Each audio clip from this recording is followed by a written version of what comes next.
سبحان الذي أسرى بعبده ليلا من المسجد الحرام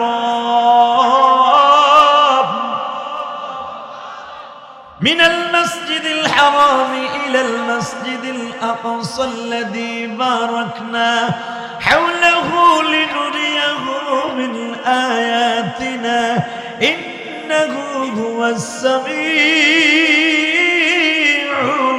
البصير وآتينا موسى الكتاب وجعلناه هدى لبني إسرائيل ألا تتخذوا من دوني وكيلا ذرية من حملنا مع نوح إنه كان عبدا شكورا তোমার এই মাইকে ওয়াজ করলে আমি আর কালকে আমার মকসিদপুর গোপালগঞ্জের ঐতিহ্যবাহী একটা থানা। আমার এই জন্মস্থান এই গোপালগঞ্জের মকসিদপুর। ঐতিহ্যবাহী ঐতিহাসিক গাজীর ভুঁইর 3 দিন ইজতেমার নমুনায় ঐতিহাসিক ইসলামী মহাসম্মেলন আয়োজক কমিটি হযরত উলামা একরাম আজিজ তলাবা এবং খাস করে এটার পিছনে যারা মেহনত করেন চরপরশন নদী মাদ্রাসার একঝাঁক তরুণ আলেমী দ্বীন, যাদের এক একটা রাতের মূল্য আল্লাহর কাছে অনেক বেশি। ইকো চলবে না, ইকো অফ, টন ব্যাস বাড়াও, মাস্টার বাড়াও, গুলির মতো আওয়াজ দাও। একঝাঁক উলামা একরামের তত্ত্বাবধানে 3 দিন ব্যাপী ইসলামী মহাসম্মেলনের আজকের দ্বিতীয় দিন, রাত সামনে, যেরকম মারহাবা। এই সম্মেলনে আসতে পেরে আপনি খুশি না বেজার? মোটামুটি আলহামদুলিল্লাহ পেটও ভরা আছে, মুখেও হাসি দেখতেছি, কোনো সমস্যা নেই। চেহারা দেখলে ঠিক পাওয়া যায়, কারণ 25 বছর যখন মাঠে ময়দানে ওয়াজ করি বুঝি তো চেহারা দেখলে ঠিক পাই আজকে সুবহানাল্লাহ জোর হইব না আসতে হইব। আমাকে বাংলাদেশের মানুষের একটা বদ অভ্যাস আছে, আমরা বলতে খুব ভালোবাসি, নিজে আমল করতে খুব কষ্ট হয়, ঠিক না বেটি? বলি খুব পটপটায়, মাউথ পাইলে অনেক কিছু বলে ফেলি, কিন্তু নিজের বেলায় আমলের বেলায় দেখা গেছে ঠন ঠন ঠন ঠন। অতএব একসাথে বলবেন সর্বময় ক্ষমতার মালিককে, আরো জোরে এই আল্লাহ। আসতে কবেন না, আমি শেখ হাসিনা খালেদার নাম নিতে কই না। এই জমিন এমন একটা জমিন আমি ল্যাংটা কালে দেখছি। আমি ল্যাংটা কালে, আমি যখন প্যান পরি না, লুঙ্গি পরি না, ল্যাংটা হয়ে চলি গ্রামে। মাদ্রাসায় তখন পড়ি নাই, তখন দেখতাম এই জমিনে দুধ ডালতো, দুধ। ইন্না শিরকা লাযুলমুন আযীম। পৃথিবীতে যে সবচেয়ে বড় শিরক, যে আল্লাহর কাছে সবচেয়ে নিকৃষ্ট একটা গুনাহ, এই জমিনে তাই হইতো, ঠিক না বেঠিক? কুল্লু মুহদাসাতিন বিদআ। বেদাতের সবচেয়ে বড় শয়তানের একটা আখড়া ছিল এই জমিনটা। কারণ এখন যারা ওয়াজ করতে আসবে তারা তো এই জমিন সম্পর্কে জানে না, আর আমরা তো সবাই এই গ্রামের সন্তান, আমরা এই জমিন সম্পর্কে জানি। কি বলেন? এখানে আমার বাপ দাদারা আছে, আমার কলিজার টুকরা যুবক ভাইরা আছে। অতএব এই জমিন সম্পর্কে আমাদের জানা আছে। এই জমিনে যে 3 দিন ইজতেমা হবে আমি জীবনও কল্পনা করিনি, কিন্তু আমার রব্বে কারিম যে করতে পারেন এটা তার প্রমাণ। এমন ইজতেমারে বাবা, বাংলাদেশে এমন একটা ভাবে প্রচার প্রসার হয়েছে, এই গাজীর বই সম্মেলন টুঙ্গির ইজতেমার মতো প্রচার হয়ে গেছে। আলহামদুলিল্লাহ বলেন না? গতকালকে আমার সিঙ্গাপুর থেকে একজন ফোন দিছে, হুজুর আপনার বয়ান কোন সময়? কই কই? গাজীর বই। তোমার বাড়ি কই? আমার বাড়ি বরিশাল বাবুগঞ্জ। আপনার গত বছরের আপনার এলাকার ওয়াজটা শুনে আমি অনেক কাঁদছি, কারণ ওই জায়গাটায় আপনার মায়ের জন্ম, বাবার জন্ম, আপনার আত্মীয় স্বজনের জন্ম। আমি বললাম তুমি পাইলা কই? কই পাইছি, আমার এক ভাই আমারে পাঠাইছে। আলহামদুলিল্লাহ বলেন না? হুজুর আমি আপনার ট্যাকেরাট বোন বিয়ে দিছি, আমার দুলাভাই আপনার অনেক ভক্ত, আপনার বয়ান ওইখানে কখন? আমি বললাম আমি তো ভাই জোহরের পরে বয়ান করবো। কয় ইনশাআল্লাহ আমার দুলাভাই যাইব। তার দুলাভাই কেডা আমি তার জানি না রে ভাই। তো তো যাই হোক, যার দুলাভাই যেই হন, শুধু একটা কথা বলবেন, এই জমিনে বৈশা আমি এত আনন্দ লাগে আপনি আপনাদের বুঝাইতে পারবো না। কারণ কি জানেন, একটা সেরেকি জমিন যখন মওলার কুদরত দিয়ে ভরপুর হয়ে যায়, এর চাইতে উলামা ইকরামের কাছে দামি আর কিছু থাকে।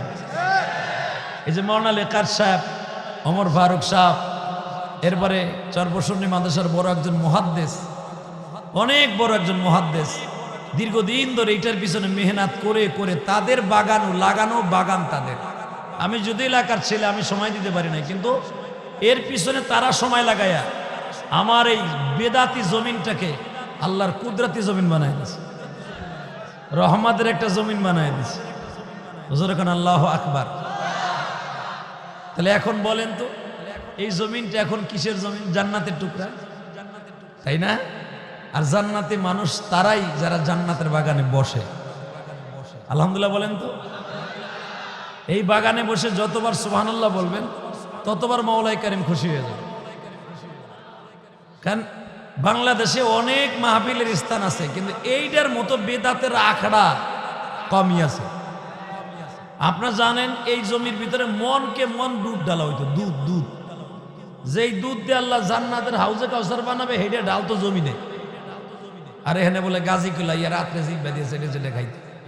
আরে কি বদমাইশি কথা রে। ওই দুধ জ্বালার সভাপতি যিনি ছিল উনি আছে কিনা আমি জানি না। যদি আল্লাহ উনি কবরে চলে যেয়ে থাকে, ওনাকে মাফ করে দিয়ে না।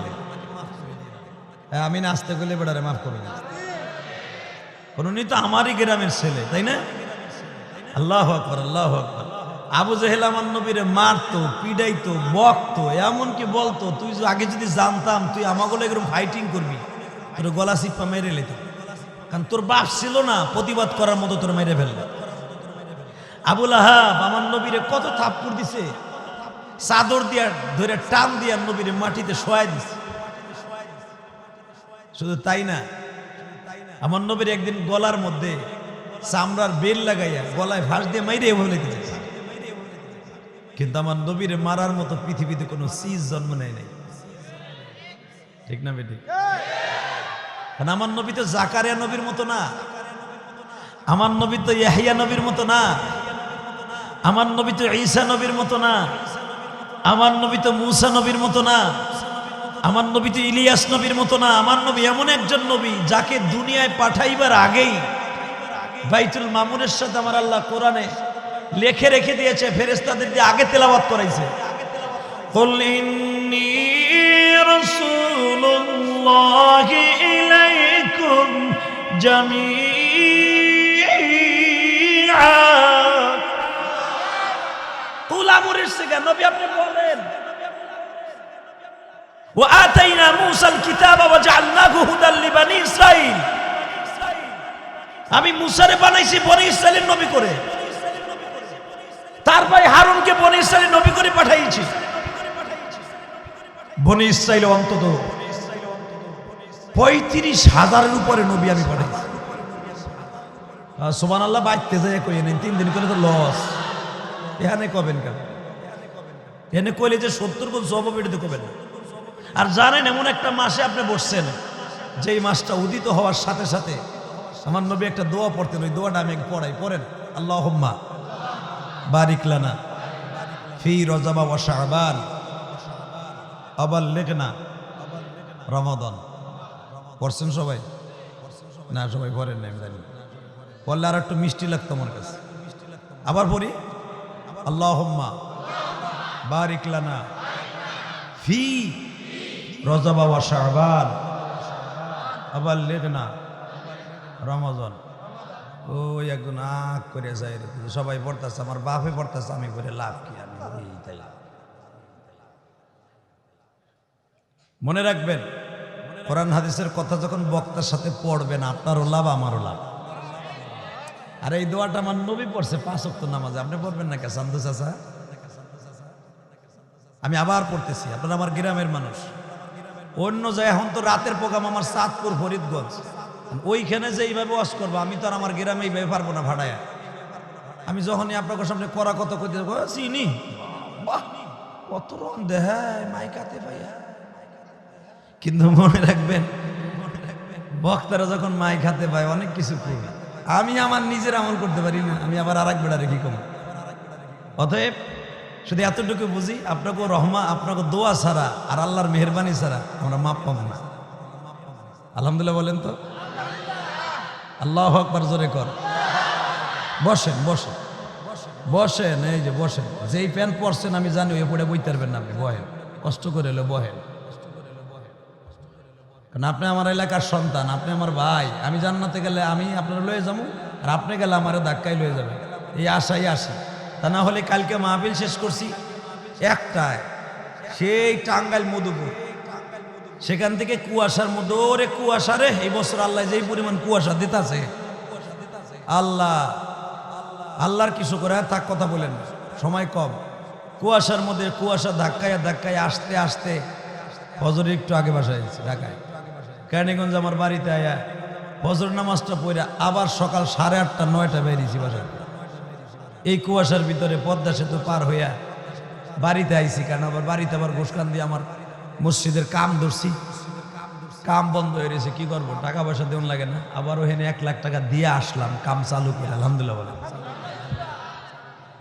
খালি দা আমাকে বকা দেন, হুজুরের টাকা খালি কামায়, খরচ করে না, আপনাকে সাথে বেশি খরচ করি। খবর লয়ে দেখেন, এই যে আলেমুল্লাহ ওয়াজ করে, দেখবেন প্রত্যেকটা আলেমের নিজস্ব মাদ্রাসা মসজিদ আছে, কোটি কোটি টাকা খরচ করে মাদ্রাসা মসজিদ করছি, কোনো চান্দুরে কই নেই 1 বছর সিমেন্ট দেন। আলহামদুলিল্লাহ বলতে পারলেন না? যদি আমি না কামাইতাম, আমি কলমকার পোলা, প্রত্যেক কোটি কোটি টাকা খরচ করে মসজিদ বানাইতাম ঢাকার বুকে। আল্লাহ দিছে, শুধু করতেছি। আলহামদুলিল্লাহ বলেন। এই যে বাড়ির মসজিদে যা আসার সময় আপনাদের শুকর, আবার ভাইবেন না ভুডাঙ্গিরি দাইতেছে, আপনাকেও দোয়া চাইতেছি, টাকা পয়সা দেন বানা দেন, কারণ এই আমাকে ওই গ্রামে 8 গ্রামে সব মসজিদগুলো ভালো হয়ে গেছে, আমাকে মসজিদটা পড়ে রয়েছে, মনে হইতেছে মুরগির খোপ। আল্লাহ শুকর, মসজিদের কাম ধরছি, পিলার উঠে গেছে গা। আল্লাহর কাছে দোয়া চাই আপনাদের কাছে, কারণ এই জমিনের দোয়াটা কবুল হইব। আল্লাহ যেন এই মসজিদটা তাড়াতাড়ি ভালো করে দেয়, আল্লাহ যেন মসজিদটাকে আরো সুন্দর করে দেয়। আরো 8-10টা মসজিদ যত সুন্দর হয়েছে, আমার ঘোষকান্দির মসজিদটা যেন সুন্দর হয়। টাকা পয়সা দেন মানে দেন, দোয়াটা চাইলাম, দোয়াটা করবেন তো। আগামীকালকে আখিরে মোনাজাত, অন্তত আমার কথাটা যেন মনে থাকে। জিলিয়াস রহমান জেহাদি দোয়া চেয়ে গেছে, তোমাকে ভাতিজা, আমাকে ভাই, সে তো মসজিদের পক্ষেই দোয়া চাইছে। আল্লাহ আমাদের দোয়াকে কবুল করেন। তাহলে বলেন তো, পৃথিবীতে আমার নবীর সাথে দামি মানুষ আছে? হ্যাঁ, এই দামি মানুষটারে তার ব্যবসা ছাড়া আর চিনে নাই।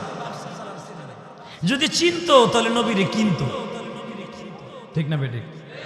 চেনে নাই নবীরে। আপনাদের জানা আছে, নবীর গলার মধ্যে চামড়ার বেল লাগাই আজকে মাইরে লাইব, গলায় ফাঁস দিয়ে, এইভাবে ফাঁস দিয়ে আমার দিক তাকান, নিয়াত করে লেছে আজকে নবীরে মাইরে ফেলাবে, এইভাবে চামড়ার বেলটা পিছনেতে লাগায়, দুইজনে দুই দিক দিয়ে আপনি টানে।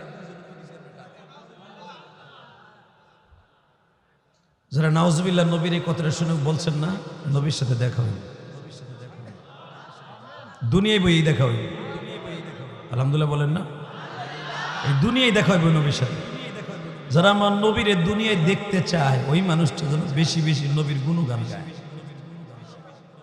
কারণ আমার আল্লাহ কোরআন শরীফের 6666 আয়াতের মধ্যে, কেনায়াতান হোক আর ইশারাতান হোক আর ডাইরেক্ট হোক, কোনো না কোনো জায়গায়, কোনো না কোনো সূরার মধ্যে তার নবীর প্রশংসা করছেই করছে। আল্লাহু আকবার, আল্লাহু আকবার। বাজান এবার দিলটা নরম করে দেখেন তো, মদিনার দিকে দিলটা লাগানো যায় কিনা।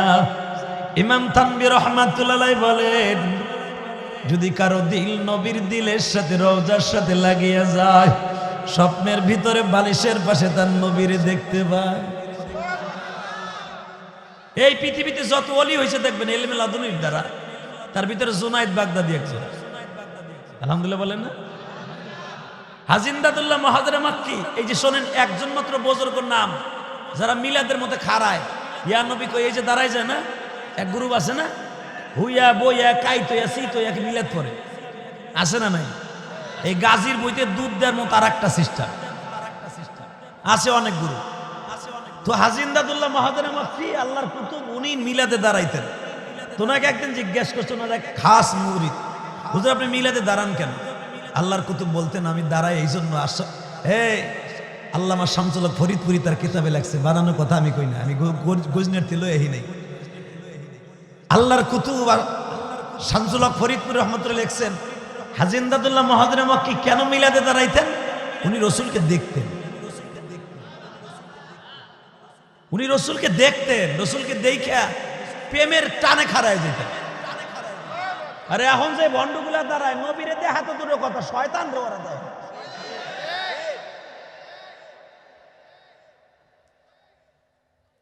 অতএব নবীরে যদি কেউ দেখতে পায় সম্মানে দাঁড়াইতে পারে, কোনো সমস্যা নাই, ইখতিলাফ নাই। নবীরে না দেখে দাঁড়াইলে এখানে ইখতিলাফ আছে। কুল্লু মুহদাসাতিন বিদআহ, এখানে কুল্লু দালালাতিন ফিন্নার। কথা কর না কেন? এ মন খারাপ নেই, পেট ভরা আছে না? তেন একটা আওয়াজ দিন। আজকে মুসলমান মার খায় কেন জানেন? একটা মাত্র কারণে মার খায়, মুসলমানের ভিতরে এক নাই। আজকে ইসরায়েল বেজন্মা, যাকে কোনো জন্মের ঠিক নাই। পৃথিবীতে সবচেয়ে ভাসমান ছিন্নমূল, যাকে কোনো অস্তিত্ব নাই, যাকে কোনো দেশ নাই, এই যার বাপ ঠিক নাই, এই তো বেজন্মা। তো ওকে কোনো দেশ নাই, ওরা যেই দেশে গেছে সেই দেশে মার খাইছে। মিস্টার হিটলার ওকে মারতে মারতে পেতুরি বাড়ি করে মাত্র 250 থেকে 300 ইহুদির বাচ্চা বাঁচাই রাখছিল। মিস্টার হিটলারকে সারা পৃথিবী থেকে সুইজারল্যান্ড, ইটালি, তারপরে পারস্য, ফ্রান্স, জার্মান, জাপান সব থেকে তাকে বয়কট করছিল। তুমি এই মানুষগুলো এইভাবে মারলা কেন? লক্ষ লক্ষ ইহুদি মারলা কেন? তখন মিস্টার হিটলার বলছিল, আমি মারছি কেন এখন বুঝবি না, আমি যে 200 বাঁচায় রাখলাম, একদিন এদের যন্ত্রণা যেদিন সহ্য করবি সেদিন বুঝবি এই কুত্তাগুলারে কেমনে বাঁচায় রাখছিলাম। তার জ্বলন্ত প্রমাণ এখন দেখেন, দেখেন এখন এই বেজন্মাগুলা করে কি? সারা দুনিয়ার শ্রেষ্ঠ জায়গা দুইটা, আলহামদুলিল্লাহ বলেন। কয়টা? জোরে বলেন, 2 আঙ্গুল উঁচা করে বলেন কয়টা? দেখান দেখান দেখান কয়টা? শোনেন তাহলে দুইটা জায়গা কি দামি। সুবহানাল্লাযী আসরা বিআবদিহি লাইলাম মিনাল মাসজিদিল হারাম মিনাল মাসজিদিল হারাম ইলাল মাসজিদিল আকসাল্লাযী বারাকনা হাওলাহু লিনুরিয়াহু মিন আয়াতিনা ইন্নাহু হুয়াস সামিউল বাসীর।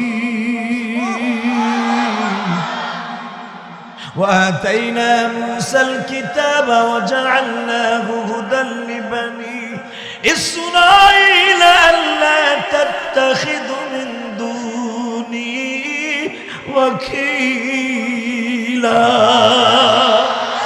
ذرية من حملنا مع نوح إنه كان عبدا শাকুরা।